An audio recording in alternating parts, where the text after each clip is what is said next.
Mystery Planet es un portal hecho con seriedad, con buen gusto y con buen contenido.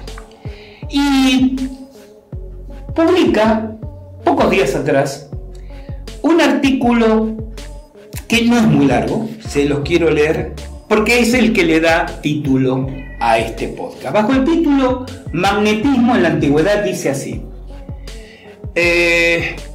una barra magnetizada de aproximadamente 1400 años de antigüedad ha sido desenterrada en el sitio Olmeca de San Lorenzo, en el sur de México.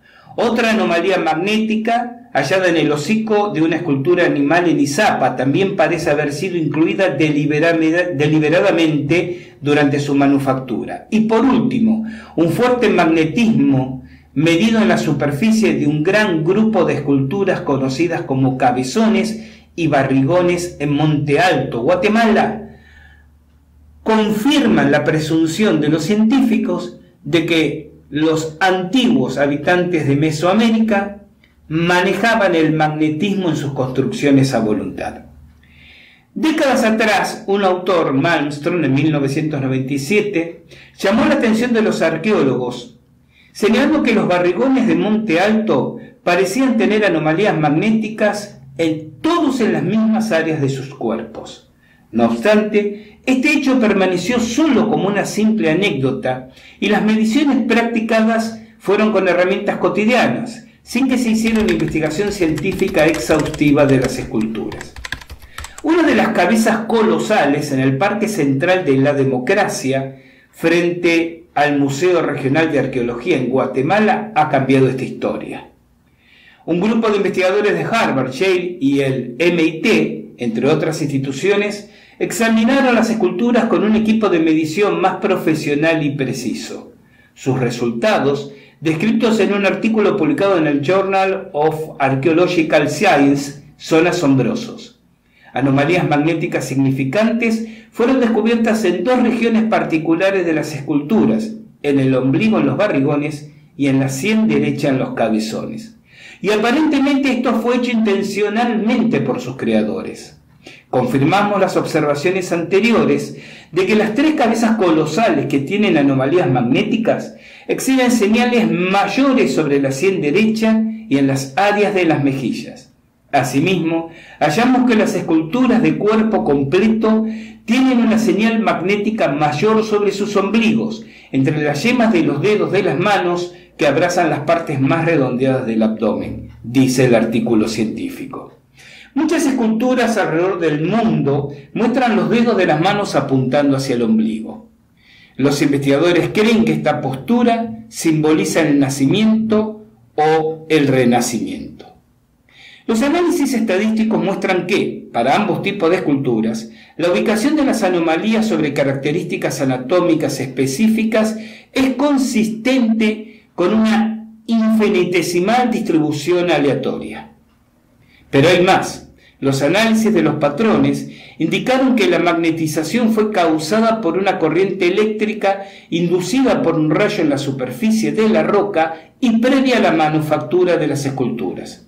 De acuerdo a los investigadores, la colocación intencional de ciertos rasgos anatómicos y las regiones preexistentes magnetizadas implican que los escultores tenían conocimiento del magnetismo y que poseían alguna clase de método y o herramienta que les permitía detectar la presencia de campos magnéticos anómalos. Las mediciones de los campos magnéticos sobre las esculturas mostraron que las áreas anómalas eran suficientes para desviar visiblemente la aguja de una brújula suspendida a 10 centímetros de la superficie. Pero, ¿qué herramientas pudieron usar en los tiempos antiguos? Sobre anomalías magnéticas detectadas en las esculturas de Monte Alto dice el artículo: un pequeño número de artefactos mesoamericanos conocidos pueden plausiblemente ser usados como compases magnéticos para detectar las anomalías en las esculturas de Monte Alto, a pesar que ninguno de estos artefactos ha sido reportado en este yacimiento. Sin embargo, su presencia en otros sitios de Mesoamérica abre la posibilidad de que la gente del preclásico tardío en la costa del Pacífico estuviera consciente de las propiedades de los imanes, explican los investigadores. Más intrigante aún, la barra rica en hematite M160 encontrada en San Lorenzo fue capaz de alinearse con los campos magnéticos terrestres con una precisión de menos de 1 grado.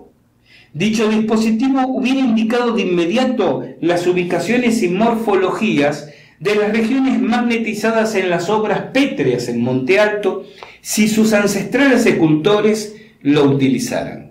Entre otros artefactos ferromagnéticos conocidos, espejos manufacturados a partir de un rango de minerales ferrosos han sido descubiertos a lo largo de Mesoamérica. En particular, espejos hechos de magnetita y hematite tal vez pudieron ser usados como imanes para indicar la dirección de los campos magnéticos. Dichos espejos han sido recuperados de varios sitios del sur de México, sugiriendo su manufactura y comercio durante la transición entre los periodos preclásico temprano y medio, concluyen. Los investigadores también creen que petroglifos en forma de rayo descubiertos en Norteamérica apuntan a que el conocimiento del magnetismo estaba extendido por gran parte del continente. Cabe destacar que no todas las esculturas estudiadas en esa investigación mostraron anomalías magnéticas. Por ende, el magnetismo no constituyó la motivación primaria para elegir el material de las esculturas. En su lugar, si una anomalía magnética era detectada en una roca preseleccionada, los escultores la orientaban de una forma determinada para ubicar la anomalía cerca de un punto específico. Para concluir, los investigadores afirman que sus mediciones en el grupo de esculturas de Monte Alto demuestran que el conocimiento del magnetismo ya existía en América en la segunda mitad del primer milenio antes de Cristo. Esto dice el artículo publicado en Mystery Planet con Y, no con I latina, mysteryplanet.com.ar, título: Antigua cultura mesoamericana conocía el magnetismo y lo usaba en sus esculturas. A mí me apasionó muchísimo este artículo porque me hizo eco con experiencias propias. Recuerden cuando en Pascua estuve investigando esa roca casi fundacional que los primeros, iba a decir primitivos, no tenía nada de primitivos, los arcaicos primeros habitantes de Rapa Nui habían llevado desde su tierra originaria ancestral hundida en las aguas y habían depositado para que conservara el mana, la energía que luego se transmitiría por línea sanguínea dentro de las propias familias. Esa piedra fundacional ubicada en Unaju, al norte de la isla Rapa Nui, con 4 pequeñas piedras alrededor perfectamente alineadas con los puntos cardinales. Pero cuando uno acercaba la brújula a este conjunto de pequeñas piedras, la brújula, como en el ejemplo que describe el artículo, se desviaba radicalmente. Era evidente que aunque aquellos primitivos Rapa Nui creyeran que lo que llamaban mana como energía divina en realidad era solo magnetismo, lo conocían perfectamente, lo identificaban y les permitían valerse quizás hasta como de una especie de brújula primigenia. O recordemos en Tepoztlán, estado de Morelos, México, donde en el cerro Teposteco se encuentra un teocalli, en uno de cuyos muros, cuando uno apoya contra él la frente suavemente con los ojos cerrados, percibe como algo de uno se desdobla y parece penetrar sutilmente en la piedra viva, aunque no se haya movido el cuerpo de ese lugar. Esta experiencia que podemos describir como una especie de desdoblamiento del cuerpo astral.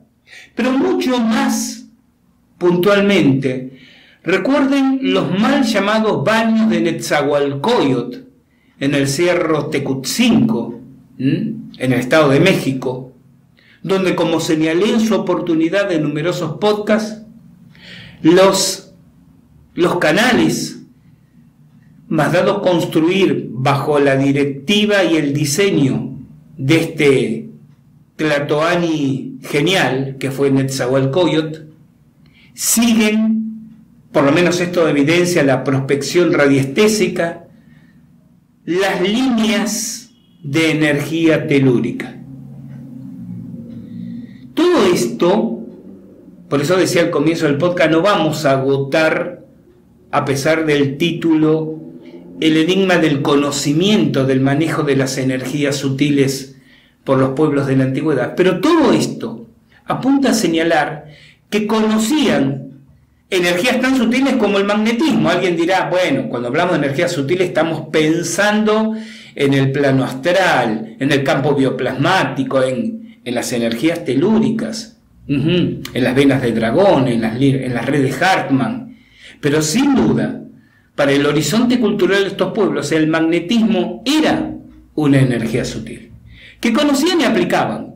Podemos especular sobre el significado simbólico de que en unas esculturas colocaran la parte con mayor intensidad magnética del lado de la sien y en otras en el área del abdomen. Ahí empiezan las especulaciones sobre el significado vinculado al nacimiento, renacimiento, salida del espíritu del cuerpo, y podemos estar divagando hasta la madrugada. El hecho incontrastable es que conocían la intensidad del campo magnético en ciertas rocas y las aplicaban, las aprovechaban de acuerdo a su propio simbolismo. Pero el articulista se pregunta qué herramienta o qué instrumento usarían. Y ahí hay, evidentemente, un error del redactor del artículo que procede con mentalidad de hombre o de mujer del siglo XXI que necesita para todo herramientas e instrumentos, ¿verdad? Esta falta de contextualización histórica, esto de mirar el fenómeno aún reconociéndolo como enigmático y desconocido, con la pregunta equivocada. Por eso decía antes, lo importante es hacer las preguntas correctas. Con la pregunta equivocada del contemporáneo del siglo XXI, ¿no? ¿Qué herramientas usarían? ¿Qué instrumento usarían para saber? ¿Sería que aquella barra de matite que encontraron a centenares de kilómetros, que ahí no, pero tal vez algo parecido? Pero las respuestas sean más sencillas. Por ejemplo, observando el comportamiento de los insectos, especialmente los que vuelan en bandadas, como las mariposas, sobre las rocas, sobre ciertas regiones del suelo, en la montaña. Si admitimos que los pájaros, y no estoy pensando solo en pequeñas ratas voladoras, ¿no? En los murciélagos, que se orientan por frecuencias no audibles al ser humano y el rebote, esta especie de protorradar animal, sino esta presunción de que las palomas mensajeras, por ejemplo, y en general muchos pájaros, vuelan en bandada guiándose por las líneas del campo magnético terrestre. Estos ancestros podrían haber observado que el comportamiento de algunos insectos, como decía, por ejemplo, el comportamiento de las mariposas, tenían patrones asociables a determinadas rocas, a determinados minerales, al magnetismo de determinadas rocas. Pero también, también, porque una no excluye el otro, usar otras técnicas mucho más visceralmente humanas. En uno de mis viajes a México, durante todos estos años dedicados a aprender y a profundizar en la toltequidad y en el conocimiento ancestral, que cuando menos de ese horizonte cultural, del horizonte cultural del Anáhuac, Yo siempre lo refiero no como creencias de los ancestros, porque tenían sus propias creencias que era otra cosa, sino a estas sabidurías las refiero como una tecnología espiritual, en el sentido de que eran procedimientos y pasos empíricos que producían resultados mensurables. En uno de esos viajes, un abuelo de tradición me enseñó una técnica para determinar, esto lo compartimos por ejemplo a los hermanitos y hermanitas que asisten a nuestras formaciones de guía de Temazcal, ¿no? Una actividad que ustedes saben voy realizando en distintos países del mundo con mucha asiduidad. Y este abuelo me enseñó una técnica para determinar el lugar adecuado para sembrar un temazcal. Llámase sembrar a un pequeño ritual que se realiza en donde va a estar el ombligo o punto central del temazcal. Y el objetivo de este ritual es anclar energías cósmicas en ese lugar. Una mirada que ustedes pueden compartir o no, pero no es lo que estamos debatiendo en este momento, que yo comparto sí plenamente. Pero hay que determinar cuál es el lugar idóneo. Hay ciertos criterios hoy contemporáneos, como no levantar el temazcal debajo de líneas de alta tensión, o en zonas del terreno donde uno sabe que hay gran cantidad de metales abandonados, por ejemplo, restos de electrodomésticos o partes de automóviles sepultadas, ¿no? Pero había una técnica ancestral, él decía que la había aprendido de abuelos, que se las habían enseñado sus abuelos y así, vaya a saberse hasta dónde. Y esa técnica consistía en recorrer, yo diría de manera bustrofédica, es decir, como el bustrófedon, como el buey, ¿no? Avanzar en el terreno en una dirección, girar y regresar al punto de partida, girar e ir hacia la otra banda, barrer el terreno, donde presumiblemente vamos a instalar el temazcal, con la mano derecha con los dedos bien separados y paralela al suelo. Estén ahora, estén donde están, salvo que estén conduciendo, ahí no me hagan caso, pero para todos los demás. Estén en su mano derecha, con la palma vuelta hacia abajo, ¿sí? El brazo no tenso, bien estirado, pero sin que esté en tensión. Es decir, el máximo siempre tiene que quedar una pequeña curva en el codo. Si eliminamos esa curva, el brazo pasa a estar en tensión. Bien, la palma de la mano está paralela al suelo, los dedos bien separados. Entonces, en esa posición se va recorriendo el terreno. Y en un determinado momento, me enseñaba este abuelo y después lo apliqué muchísimas veces, uno siente que el dedo anular de la mano derecha es jalado hacia abajo. El dedo cae. Uno trata de concentrarse en lo que está haciendo y no hacer una proyección del deseo de que aquí me gustaría que esté el temazcal y ¡ping! Bajar el dedito. No, uno se enfoca con seriedad en lo que está haciendo y de pronto el dedo anular tiende a bajar, solo el anular. Y entonces, me enseñaba este abuelo, cuando el dedo baja, está indicando el punto de mejor energía de ese terreno. Ahí debe ir el ombligo del temazcal. Y esta es la técnica que yo he aplicado a posteriori siempre que he sembrado un temazcal y que le enseño a mi gente cuando compartimos estas enseñanzas ancestrales. Esto que aplicamos, esta antigua técnica de tradición tolteca para determinar el lugar más sano para sembrar un temazcal, es radiestesia. Solo que no estamos empleando aquí un péndulo o las varillas típicas del rabdomante, los dual rods, como se llama en radiestesia. Es decir, no estamos usando un instrumento físico, sino nuestra propia sensibilidad. Ya Cornelius Agripa en el siglo XVII escribía que el lugar para construir una casa había que determinarlo por las sensaciones del cuerpo a caminar sobre el terreno. Que si al pararse en determinados lugares el cuerpo empezaba a balancearse espontánea y naturalmente hacia adelante y hacia atrás, ese era un lugar energéticamente válido.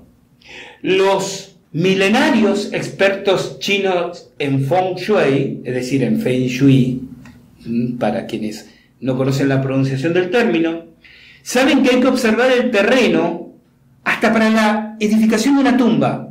Esto tiene que ver con cómo son ellos con la tradición de respeto a los antepasados, pero más aún para la edificación, por ejemplo, de una vivienda. Hay que observar el terreno, los animales, la vegetación, porque ellos nos enseñan si el lugar tiene o no buena energía. Así que esta técnica que les compartí hoy puede ser una de las técnicas o técnicas afines a estas que se han perdido, porque esto ha sido transmisión simplemente oral a través de los siglos, que les permitía a estos pueblos ancestrales determinar si la energía de un lugar era buena o mala, o el magnetismo asociado como energía sutil a una determinada roca, que después era extraída, cortada, manufacturada y aprovechada para determinada escultura.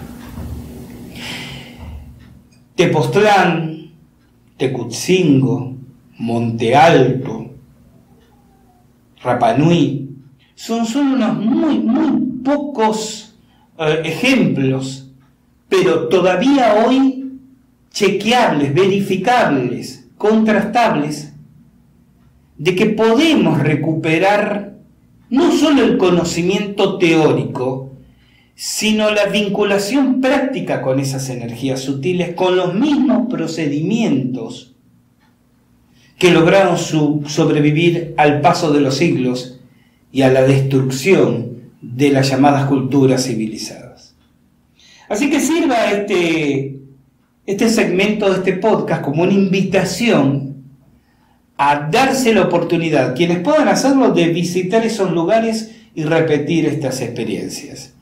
Y a los demás, de explorar tal vez su propio entorno en busca de restos de conocimientos que les permita conectarse con las energías sutiles como lo hacían nuestros antepasados. Un tema que seguramente no agotaremos aquí, porque en nuestro deambular, en nuestro caminar, en nuestro recorrer horizontes, culturas, idiosincrasias, seguiremos encontrando otros hechos anecdóticos de similar tenor que volveremos a compartir con ustedes. Querida gente, esto es todo. Hasta aquí hemos llegado al final del encuentro de hoy. El reencuentro será, por supuesto, cuando esta música que ya está sonando les recuerde que llegó el instante de caminar todos juntos, ustedes y nosotros, al filo de la realidad. Soy Gustavo Fernández, los voy a estar esperando. Cuídense mucho, no anden en cosas raras y como siempre recuerden que de la puerta de calle hacia afuera hay una vida que está esperando y merece la pena ser vivida. Chao, hasta nuestro próximo encuentro.